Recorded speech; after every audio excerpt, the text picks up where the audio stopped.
हाँ, हमें उस व्यक्ति से दूरी बनाए रखना चाहिए। जिसको संक्रामक बीमारी हुई है उनसे हमें क्या करना चाहिए, दूरी बना करके रखना चाहिए, या यूं कहे कि जिसको हुआ है वो खुद दूरी बना ले तो ज़्यादा बेहतर है ना।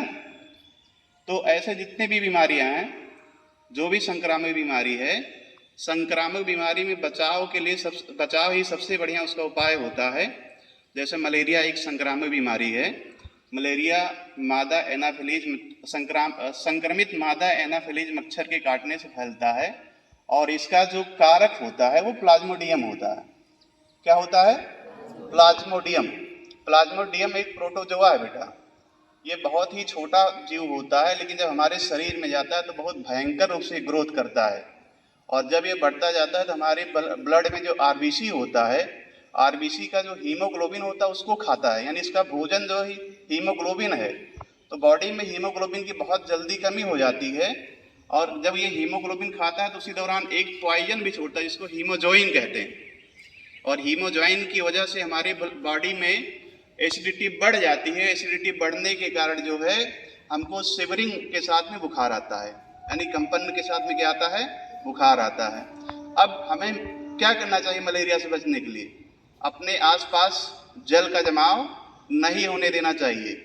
यदि कहीं पर जल का जमाव हो गया है तो उसमें मिट्टी का तेल डाल देना चाहिए, ताकि जो मच्छर अंडे देते हैं जल में, वो अंडों का विकास उसमें ना हो सके।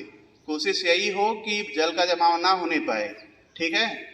और रात में सोते समय या दिन में भी अगर मच्छर लग रहे हैं तो जो मॉस्किटो को मारने वाले केमिकल वगैरह हैं उनका उपयोग करना चाहिए, मच्छरदानी का उपयोग करना चाहिए। और यदि किसी को मलेरिया हो गया है तो उसको सेपरेट कर देना चाहिए। ऐसे डेंगू है ना, एड्स है जिसको HIV कहते हैं, ठीक है। तो ऐसे जो बहुत सारी बीमारियां हैं जो संक्रामक बीमारियां, उनसे बचने का पूरा प्रयास करना चाहिए हम लोगों को, ठीक है बेटा।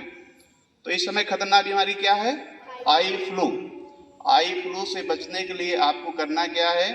जिसको भी आई फ्लू हो जाए सबसे पहले वो अपने आप को सेपरेट कर ले। अगर बाहर निकले, धूप में निकले तो चश्मे का प्रयोग करे।